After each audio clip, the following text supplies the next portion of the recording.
Hey, Leo Drager here. I want to cover an ICMP tunneling lab. It's relatively easy to do. Most of these ICMP tunneling tools come in basically a client option and a server option. So I just happen to have my server over here running a Windows 2000 Advanced server.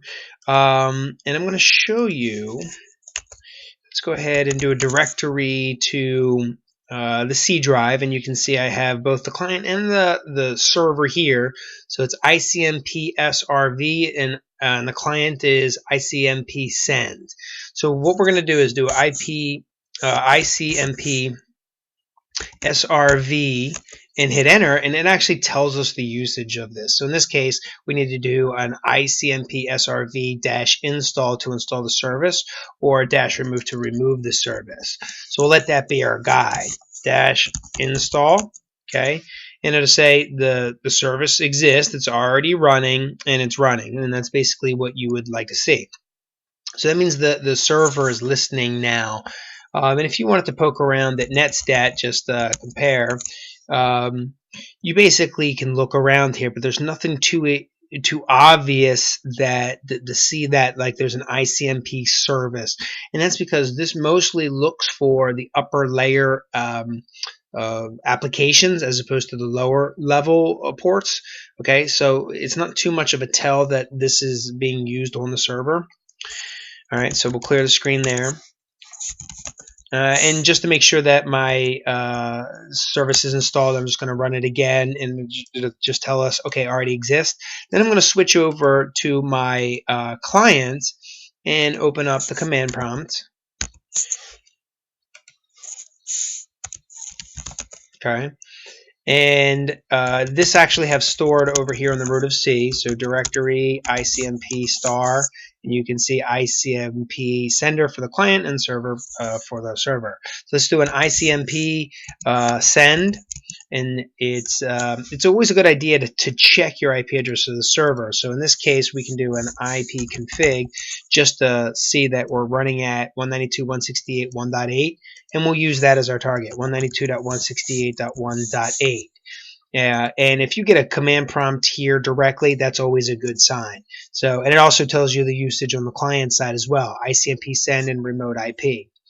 Now, to make things just a little bit more interesting here, we're also going to start Wireshark.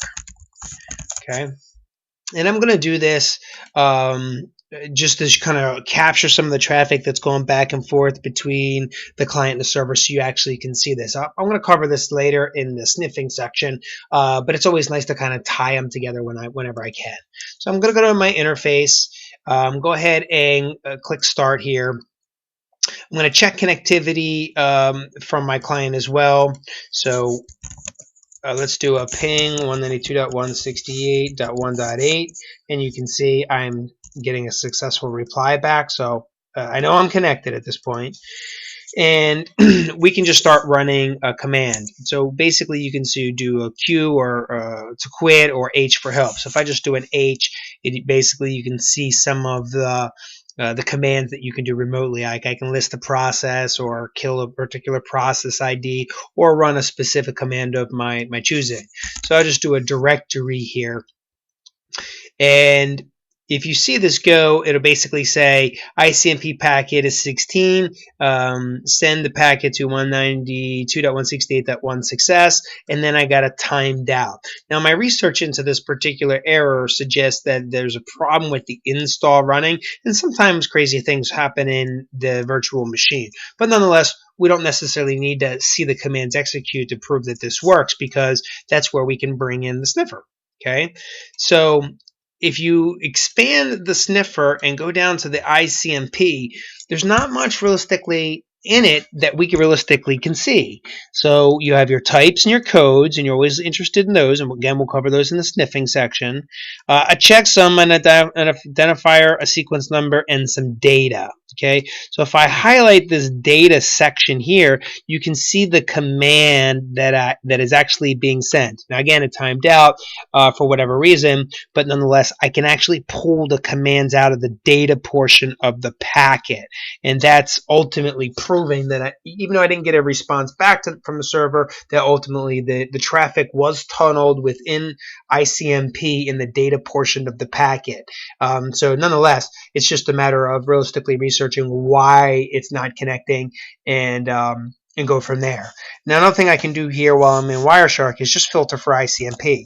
As you notice, I get a lot of responses back between the client and the server, and I'm not necessarily interested in that at this point. These are ICMP types and codes.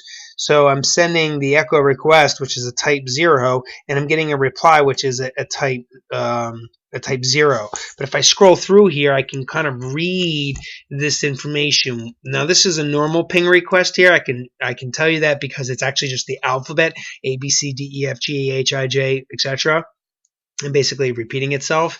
But in the other portions of the packets, you can see the directory command was actually sent across. And the cool part is I can actually just keep sending commands, and I can see what commands get sent. I can do an ipconfig. I can do a netstat. I can do a PS list. Okay. And I'm just showing you that it does get encapsulated. And if I scroll to the bottom of the list, there's my ipconfig, specifically right here, or the netstat right here. Okay, and so that's what you would look at if you actually wanted to find the information as it's going back and forth. Otherwise, while I scroll up, if you just look down here, all of this alphabet soup here, that's just normal ping responses, and that's what a normal packet would look like, where these tunneled packets in here, netstat, that actually proves that we are tunneling with ICMP. So I'll let you guys have some fun with that. Enjoy the lab. ICMP tunneling can be done. It's relatively easy. You just got to set up a listener on the server and then connect to the server from the client, and then just tell it what data to send back and forth. Relatively easy. As long as you have all the right ingredients, you'll be baking cookies in no time.